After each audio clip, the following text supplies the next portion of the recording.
By 1914, the belief that the scientific method and industrial engineering could solve every human problem had reached its peak. Society operated on the assumption of absolute rationality, convinced that its systems had finally outpaced the chaos of the past. When these same principles were applied to a continent-wide conflict, the result was the Somme. Millions of artillery shells, calibrated by advanced mathematics, effectively erased the natural landscape from the map. The foundries that built suspension bridges and locomotives now churned out massive railway guns. The rigid logic of the factory floor had been adapted to the business of slaughter on an industrial scale.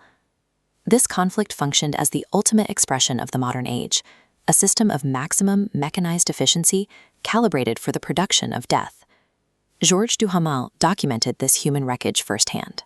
As a French military doctor operating behind the front lines, his experiences formed the basis of his 1918 book, Civilization, which earned the Prix Goncourt. The title is a bitter irony. Duhamel watched as the systems designed to elevate humanity, rapid transport, sanitation, and advanced surgery, were weaponized to process human beings like raw materials. It raises a disturbing question. What happens to the human soul when the achievements of science and industry are applied exclusively to the management of death? In the summer of 1916, this manifested on a dusty plateau known as Hill 80. This sprawling canvas metropolis functioned as a logistical hub built specifically to handle the relentless volume of the Somme offensive. Motor cars arrived day and night. The wounded were delivered continuously, unloaded by the truckload like industrial supplies being fed into a processing plant. Inside, the sorting process was purely administrative. Clerks verified identities and categorized broken men, routing them down rigid, branching pathways for surgery, holding, or the grave. The background hum of the facility was the rhythm of carpenters mass-producing pinewood coffins, competing with the distant pounding of heavy artillery.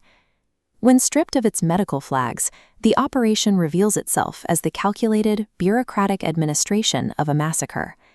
Even inside the sterile operating room, modern surgery often resulted in the mere prolongation of suffering, keeping men alive within a system that had already discarded them.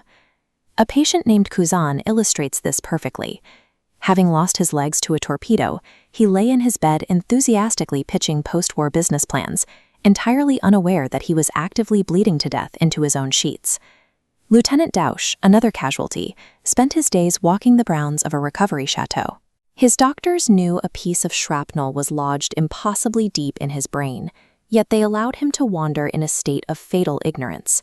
Advanced medical science achieved nothing more than the creation of biological ghosts, men who were technically alive, but whose deaths had already been scientifically determined.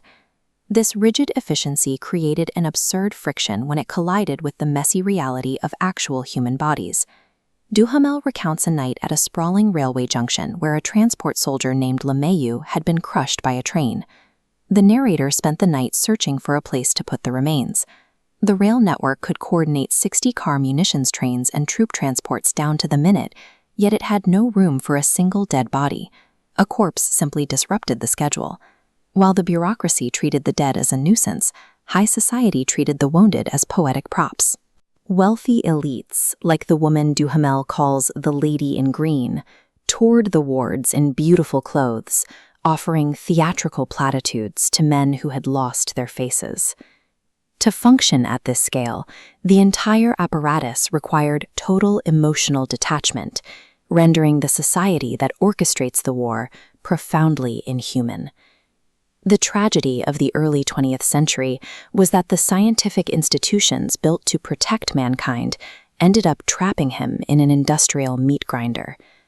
But Duhamel argues that civilization cannot be found in the complexity of railway networks, the caliber of artillery, or the sterilization of surgical tools.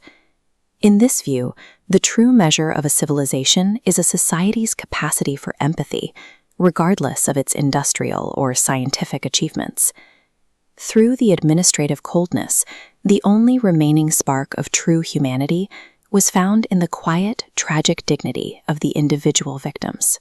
It lived in men like Rebic, a wounded soldier who wept not for his own pain, but because his shattered body caused extra work for the exhausted nurses. It lived in an old woman on a hillside vineyard. Despite losing her sons to the war, she stubbornly sowed ashes into the soil to sustain life in the middle of a wasteland.